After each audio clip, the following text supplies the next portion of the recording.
रहमान रहीम। तो सबसे पहले अस्सलाम वालेकुम। तो आज हम नर्सिंग रिसर्च का एक टॉपिक है वो पढ़ेंगे, एक्वायरिंग नॉलेज इन नर्सिंग। मतलब इसमें आ जाएगा ways of knowing in nursing. Nursing में नॉलेज कहाँ से लिया जा सकता है, कितने तरीक़ों से लिया जा सकता है ना। तो इसमें आ जाएगा, knowledge is essential information that is required in a variety of ways and is expected to be an accurate reflection of reality that is use to direct a person's action.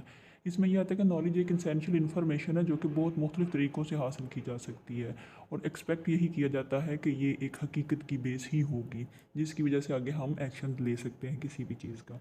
During your nursing education, you acquire an extensive amount of knowledge from your classroom and clinical experience.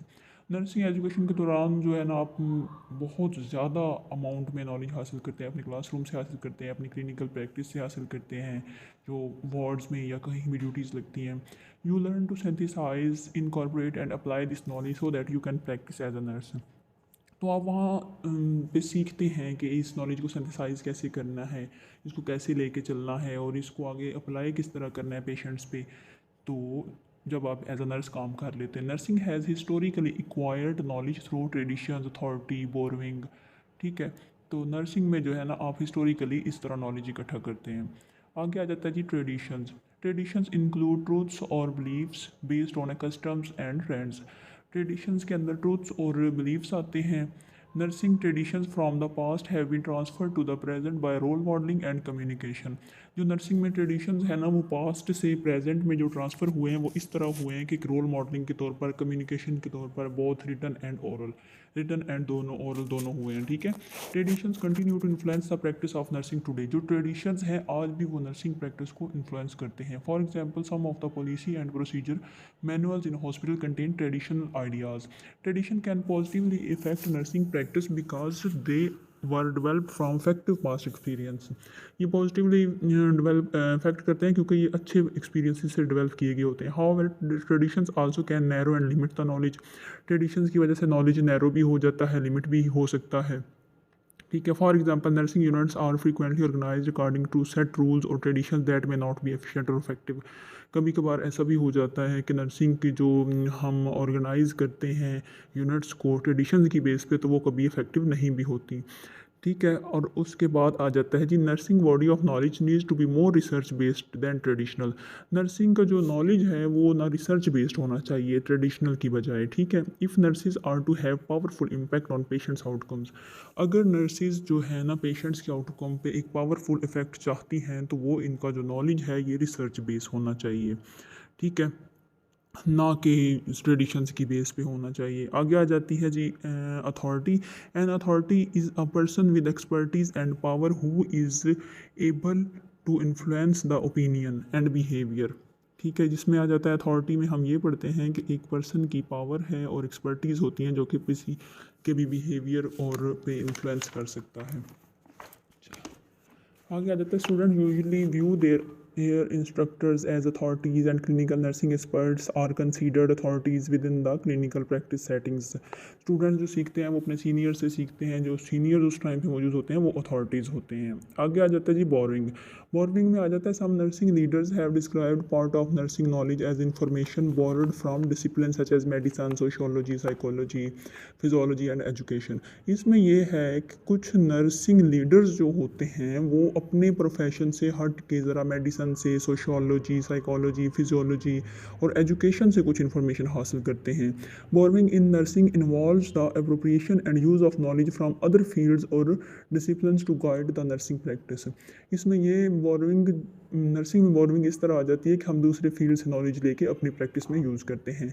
Nursing has borrowed in two ways. For years, some nurses have taken information from other disciplines and applied it directly to nursing practice।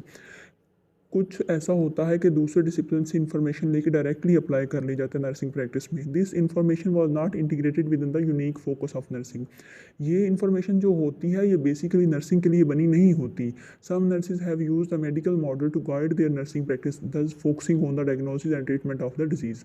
This type of borrowing continues today as nurses are advances in technology to become highly specialized and focused on the detection and treatment of disease।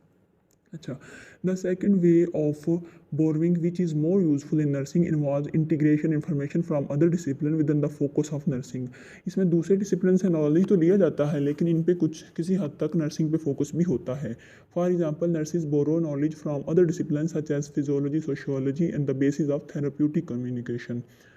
ठीक है, they integrates this psychosocial knowledge in their holistic care of patients and families who are experiencing acute and chronic illness। आगे आ जाते हैं trials and errors, जिसमें आ जाता है trial and error and approach with unknown outcomes is used in situation of uncertainty in which other sources of knowledge are unavailable। ठीक है, because each patient respond uniquely to a situation, nursing practice involve a degree of uncertainty। मतलब कोई भी आप काम कर रहे हैं जिसमें आप एक ट्राई लेते हैं, उसमें कोई एरर आ जाता है तो फिर आप दोबारा से कोशिश करते हैं, किसी दूसरे तरीके से कोशिश करते हैं। The nurses must use some degree of trial and errors in providing nursing care to patients based on research evidence। किसी हद तक रिसर्च एविडेंस को लेके ही ट्रायल किए जाते हैं। The unknown is the responses of individual patients and families to specific nursing interventions। ठीक है, however this trial and error approach frequently involves no formal documents of effective and ineffective nursing actions।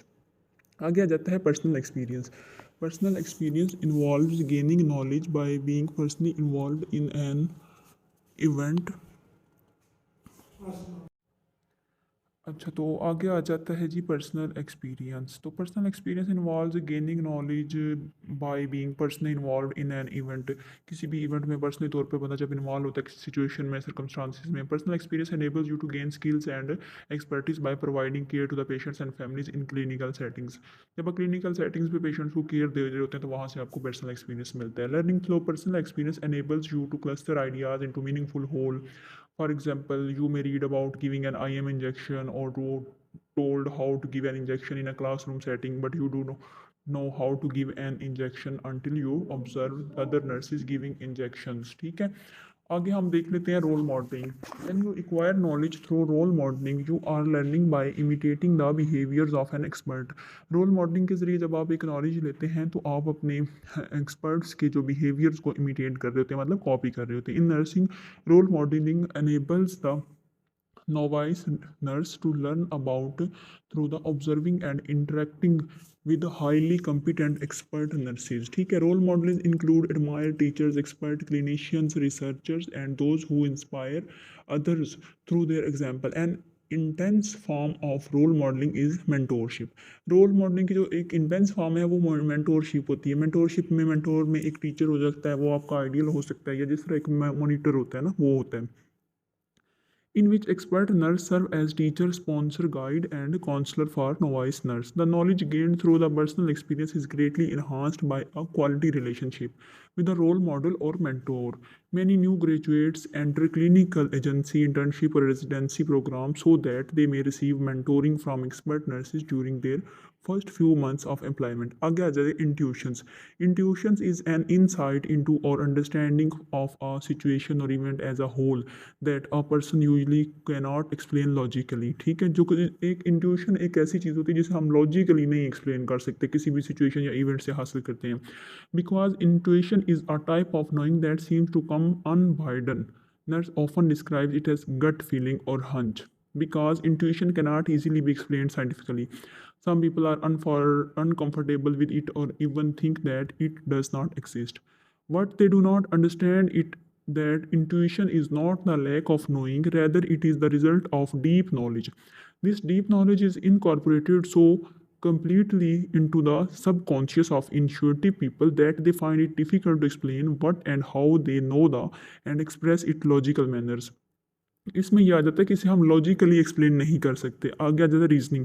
Reasoning is the processing and organising of ideas to reach conclusions. इसमें आ जाता है processing और organise किया जाता है आइडियाज़ को results तक पहुंचने के लिए। Through reasoning people are able to make sense of their thoughts, experiences and research evidence. Through reasoning, nurse recognize the more evidences of needed for making changes in practice, which provides directions for further research।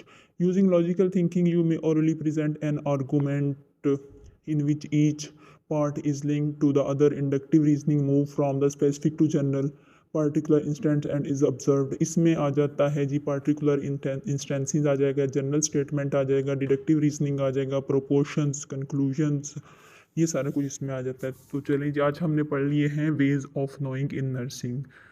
Okay, आगे हम फिर पढ़ेंगे कि nursing research से आप कैसे knowledge हासिल करते हैं।